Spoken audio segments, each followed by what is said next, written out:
We're T-minus 10, 9, 8, 7, 6, 5. We have the program ready to start.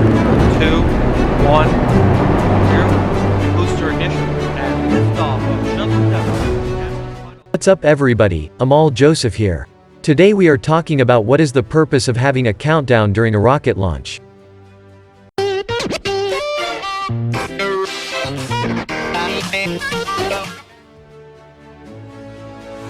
During launching, the main thing is all step of launching done on time.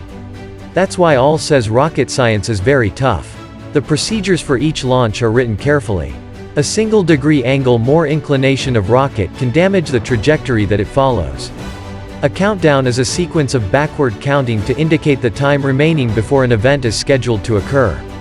The purpose of a countdown is to make sure all the engineers know exactly when liftoff should be, and how much time they have to make last-minute adjustments. The countdowns can start from 72 to 96 hours before launch time. There is a long list of things that have to happen to launch a rocket after it gets to the pad. Fueling, engine gimbal tests, sensor checks, computer startups, etc., etc. There's a certain order these have to go in. A countdown provides the backbone for the planning of all this. Don't think of it so much as time until launch, but rather, progress through the checklist. Sure, the launch does happen at T0, but in some launches, when T0 actually is, can change if they hit a problem earlier in the countdown.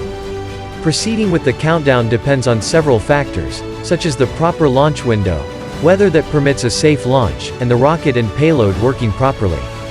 In essence, normally when you hear, the countdown has been stopped, your gut feeling would be, something went really bad. But the reality is each countdown is stopped a few times normally. These pauses are planned. They allow for these last-minute adjustments that tests have shown to be required.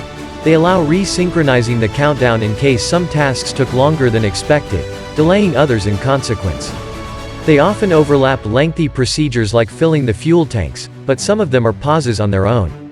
The countdown sequence is not written in stone.